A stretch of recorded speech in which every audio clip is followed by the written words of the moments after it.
Bueno, hoy vamos a hablar sobre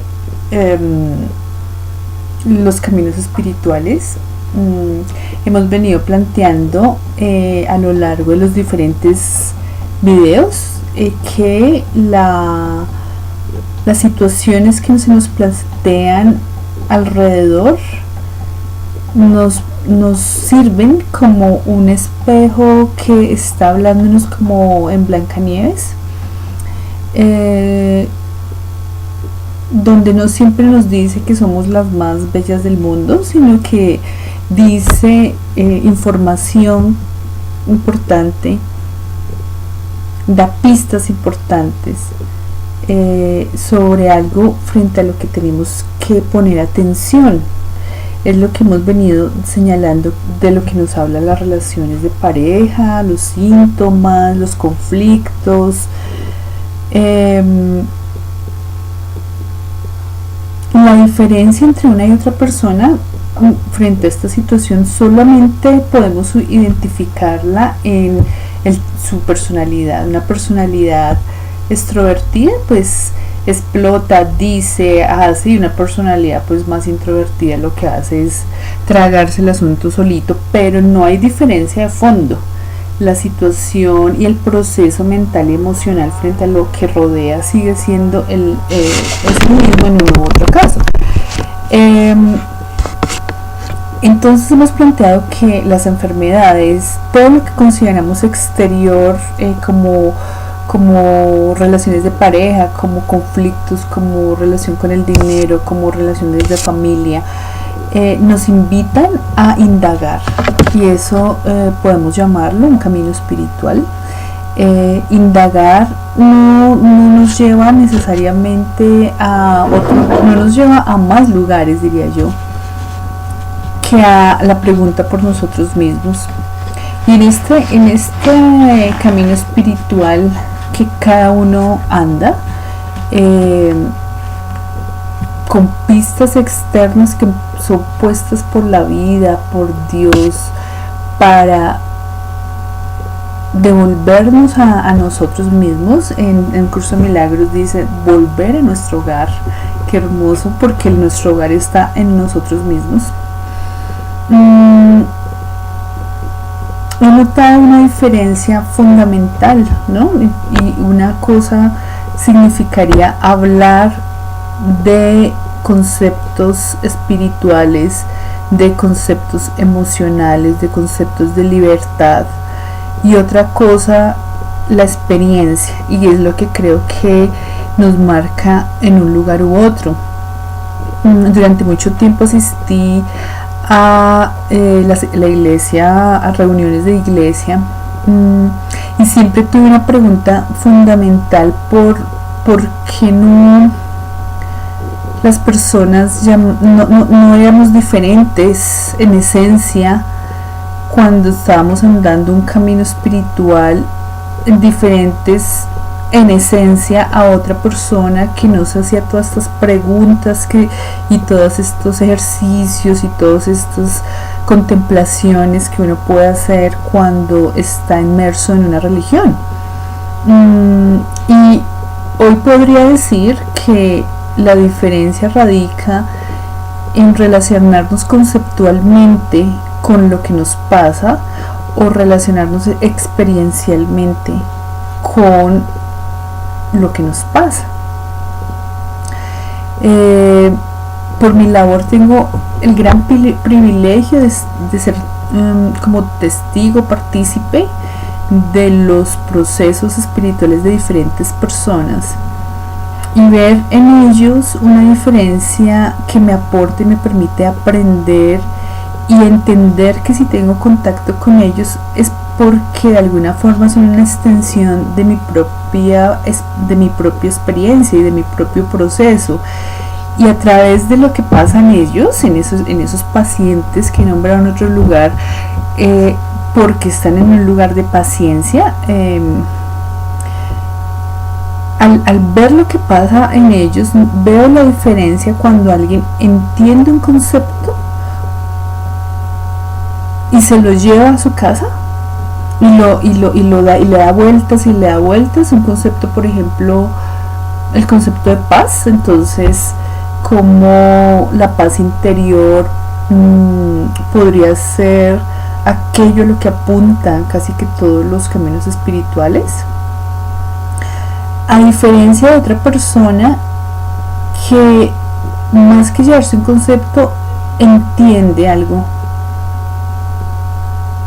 Cuando uno entiende algo, no necesita conceptualizarlo.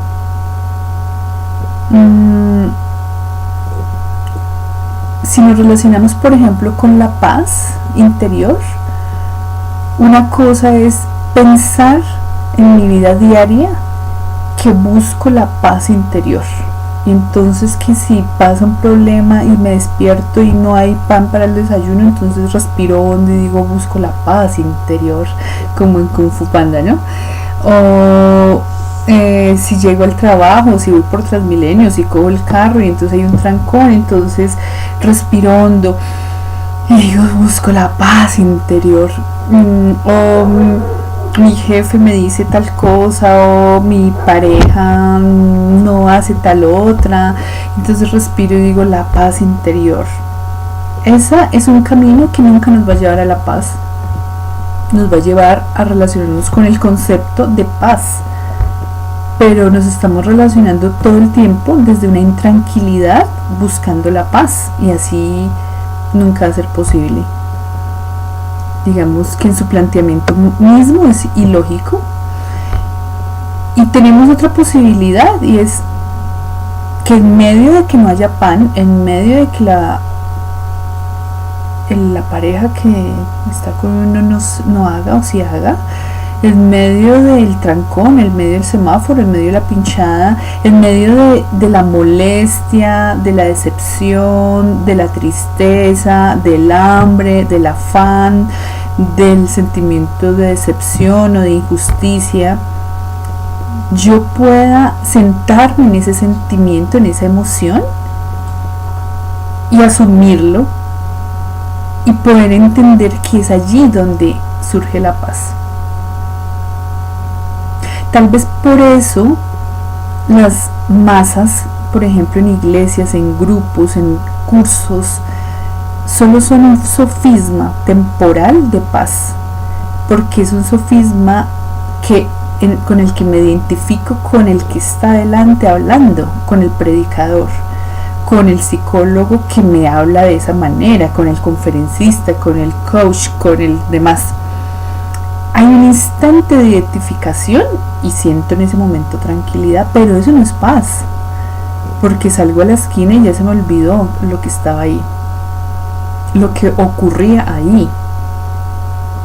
Cuando llega el sentimiento de infelicidad, sea en la forma que sea, el camino que he comprobado y que he seguido en mi propia experiencia, tanto vital como de testimonio con otros, es que solo sentándome en esa sensación, en esa emoción, logro que algo se disuelva y encuentre al final de eso paz. No es rechazándola, ni evitándola, ni diciendo, uy, no, como si ser humanos fuera un constante rechazo a lo que somos una bola de emociones. Eso entendí esta mañana a partir de algo, y es cómo los seres humanos somos en esencia una emoción,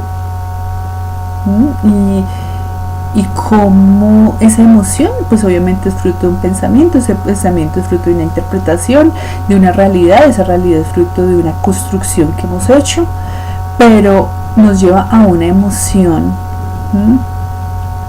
Y digamos que la emoción es energía, ya sabemos por nuestros cuánticos, y desde mucho antes además, que creo que eran mucho cuánticos, ha habido siempre físicos cuánticos.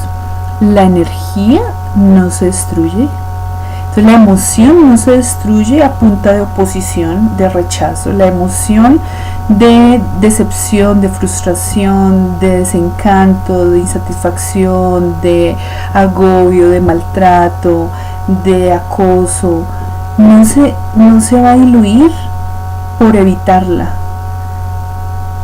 porque es una energía. Lo máximo que va a suceder es que la vamos a proyectar a otros y de ahí replicar y replicar y replicar. De ahí lo que llaman las talas generacionales, ¿no? Las emociones solo tienen una función, un llamado, y es que las vivamos. En estos días hablaba con alguien, con el Uru, y entendíamos cómo las emociones parecieran una talanquera para nuestra función fundamental en este mundo, que es amarlo y es saber amar. Si entendemos que esa es nuestra función en el mundo, en este mismo instante entenderíamos cuál es la paz. Es amar el dolor que tenga, la privación que tenga, la insatisfacción que tenga, porque amar no es lo que hemos creído. Amar significa entender que somos una unidad, significa que somos una extensión de Dios. Por petición de uno de mis amigos más amados, voy a hablar la próxima vez sobre algunas cosas que en este camino dedicado a la meditación he entendido sobre el amor. Por eso es que cuando a veces vemos en Facebook, en redes sociales, avisos sobre el perdón, avisos sobre versículos de la Biblia, no es nada, porque en la vida diaria nos perdemos la oportunidad de saber que en ese instante que estamos viviendo está Dios, y en ese instante podemos sentir y vivir nuestra frustración en la relación con el otro sin necesidad de culpar al otro por lo que estamos sintiendo, y podemos respirar en esa sensación en vez de vomitar todo lo que creemos que el otro nos ha hecho, cuando simplemente el otro es una proyección de nuestro inconsciente. Y entonces decimos hay que amar y hay que perdonar, pero nos damos rejo todo el tiempo unos a otros, ¿no? Entonces desde allí es entendible por qué la sociedad es lo que es, ¿no?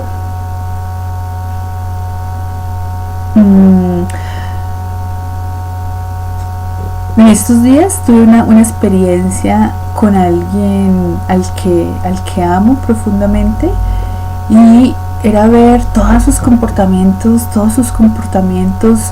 tan chocantes, ¿no? Era un paseo tan chocantes, y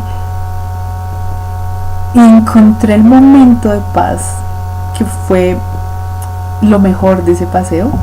Encontré el momento de paz cuando dejé de refutar sus comportamientos chocantes y me senté en la aceptación de que no era lo que yo esperaba, y ahí creo que lo amé.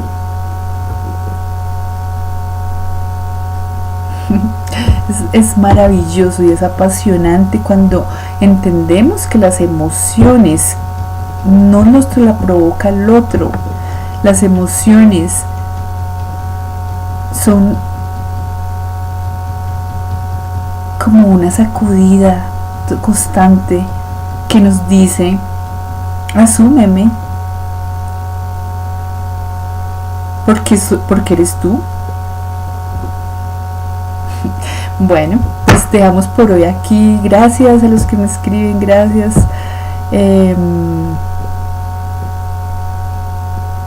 Porque esto es un espacio para nutrirnos y amarnos. Chao.